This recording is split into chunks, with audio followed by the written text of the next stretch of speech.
Okay, we are live. Just let me switch on the Instagram live. Yes, we are live on Instagram also. Okay, so a very, very good evening, and thank you so much for joining this live.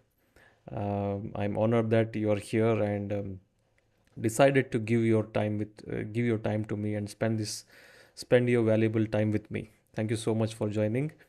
If you don't know what is this live about, this is something which I'm almost doing every day. I'm in the eighth day of running my 75 hard challenge. I have successfully completed day up to day 7, and today is day 8, and I'm almost about to finish day 8 successfully.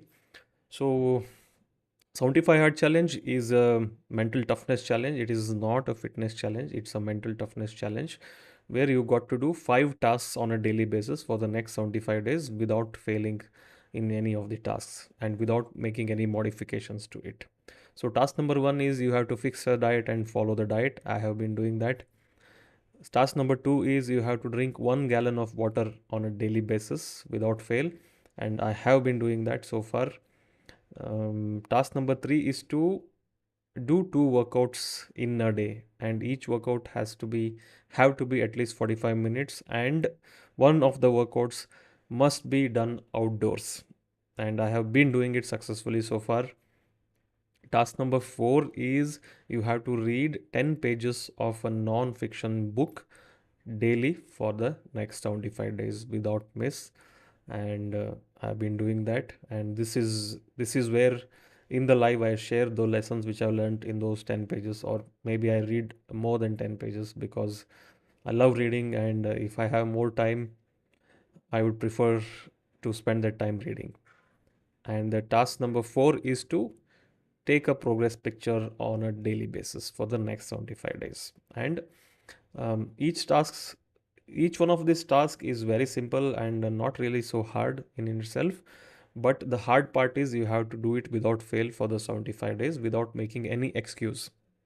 Okay, so why I'm doing this is for some reason I have my confidence and self belief has been suffering for the last 1 to 2 years because I have been making a lot of excuses. I have a lot of ideas, uh, a lot of things to do, but I am not doing those things, giving one or the other excuse.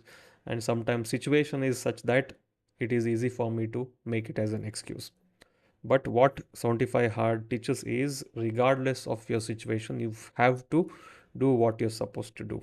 And I think by doing this 75 hard challenge, I'll have that confidence. And recently, I have started a community of my own called Stronger Men Club. The mission of the community is to help men break out of average, become physically, mentally, and spiritually stronger, and excel in all areas of their life. And somewhere I was feeling I was an imposter and I was not, um, I'm not, I don't deserve to be a coach to someone else because I was not confident in myself. I did not have the self belief, and uh, I was indisciplined for the last so many months now. So I wanted to prove it to myself that I am worth this, and I deserve to be whatever, you know, to be the coach or the guide for other men, right? That is why I'm doing this. Okay. So far the challenge is going good. I'm liking it. Um, my confidence is up, my self belief is up, and surprisingly, even though I'm spending more time here doing this challenge, but I have been more productive. I have been able to get more work done in the last 7 days than I would normally do.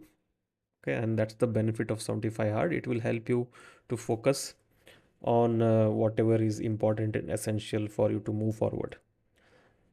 Okay, that has been my experience so far. And last 7 days, including today, the eighth day, have been quite easy. I did not have any big hurdles in my way. So I have been able to do it continuously for 8 days now.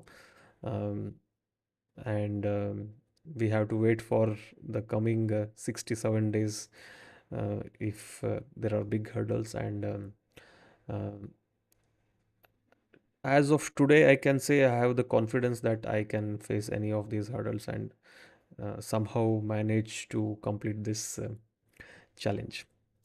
Okay, so coming to today's lessons, I'm very excited that I have started reading this book. This book is How to Fail at Almost Everything and Still Win Big. Okay, this is a book written by uh, Scott Adams, who is the you might have seen the this comics somewhere. He is the cartoonist behind this Dilbert. He is the creator of this Dilbert comics. Okay, so I came across Scott Adams on Twitter when Donald Trump was campaigning his for his first presidential election. Uh, Almost the same time, I was also very much spending time on Twitter because Narendra Modi was also our PM. Narendra Modi was also fighting his first election as a prime ministerial candidate in 2014. And a lot of the stuff which Scott Adams used to post on Twitter was very interesting. He was predicting the next move, what Donald Trump would do, and it would come out true. I don't know, for weird reason, I was following the US presidential campaign because I had nothing else better to do. Um Somehow it hooked me, and that is how I stumbled upon this book. And this book has been really, really, you know, um, helpful to me. There are a lot of powerful lessons in this, and one of the lessons I shared today in the reel also, which I posted today, is about how you approach your problems. And the book is very interesting. It is very kind of written in a very engaging way. Scott Adams is actually talking about, it's a kind of his a life story, how he has dealt with problems and how he has been successful in spite of failing at many things. Okay, so right from the first chapter, he is talking about his condition which he was suffering. um, uh, Scott Adams was also a established speaker where he used to get paid for speaking. And he in 2005 was struggling with the problem with his voice. For some reason, some weird reason he couldn't figure out, um, he could not have a conversation with other people. Okay, he could only come up with mutter a few words, and his vocal cords would become tense, and uh, some of the vowels he would omit, and he couldn't speak. He couldn't hold a normal conversation. He could speak when he was alone. He could uh, he could sing something like that, and he could talk to his cat normally, but not to other human beings. And doctors, you know, multiple doctors said that he was going crazy. His something was wrong in his brain, but he was not ready to accept it. And then the whole book he goes on to explain how he got rid of this problem, how he kept on looking for solutions to this problem, and over 3.5 years he somehow found the solution for this. I forgot how he found the solution because I read this book almost 7 8 years back.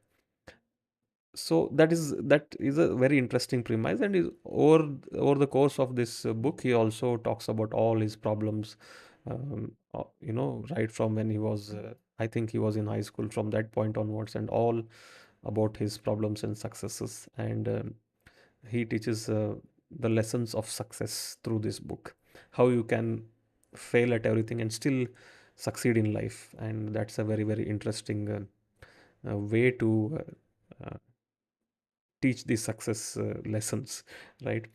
And one of the takeaways for me was that I also shared in the reel today that when I read this book, the biggest takeaway for me was that our unhappiness is not because we have problems in our life.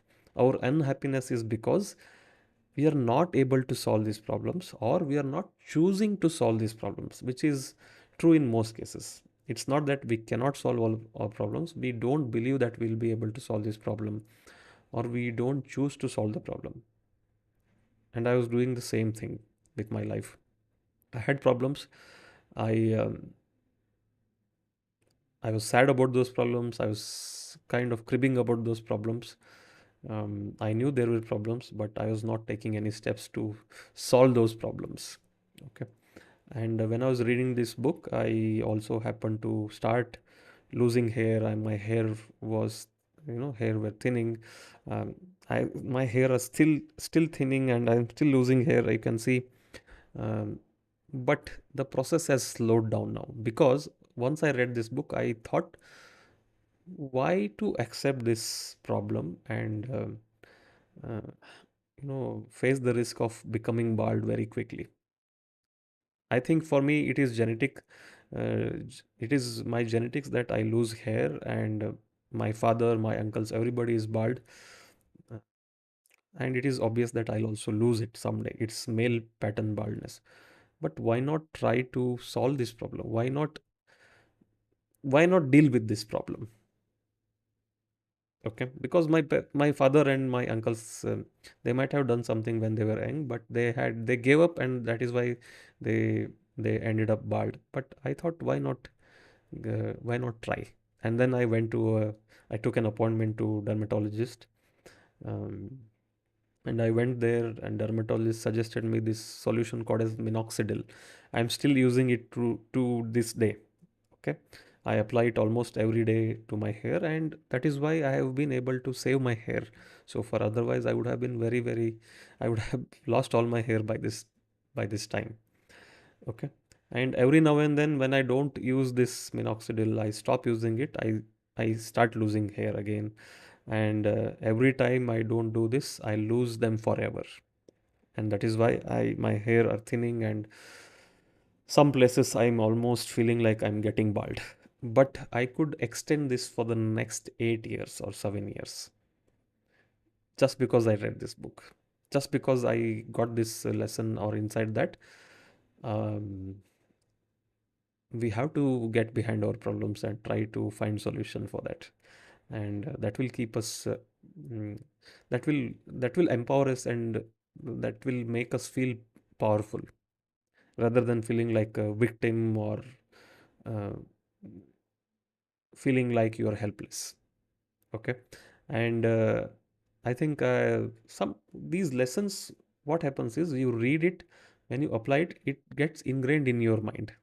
Okay. And I went on to solve so many problems.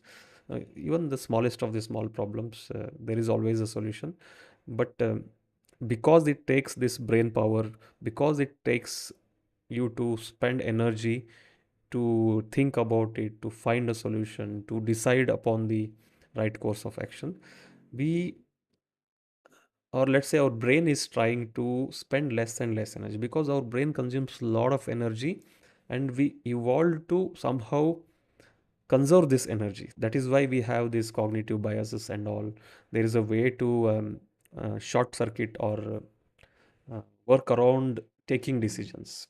That is why we have this something called as cognitive bias. We use this all the time to make decisions, or take the least path of least resistance. That is how we are leading our life, and that is making us miserable. But if we take our problems head on, and try to find solution for that, that will result in a much more fulfilled and happier, and of course, a successful life. This is the lesson I got from this book, and I can't wait to read through all the pages of this book, and find find more of these golden nuggets and lessons. And I'll be coming back again tomorrow to share those lessons with you. So this was the lesson I wanted to share for today. Thank you so much again for joining this. live, or if you're not live, if you're watching this as a replay, thank you so much for making till this far.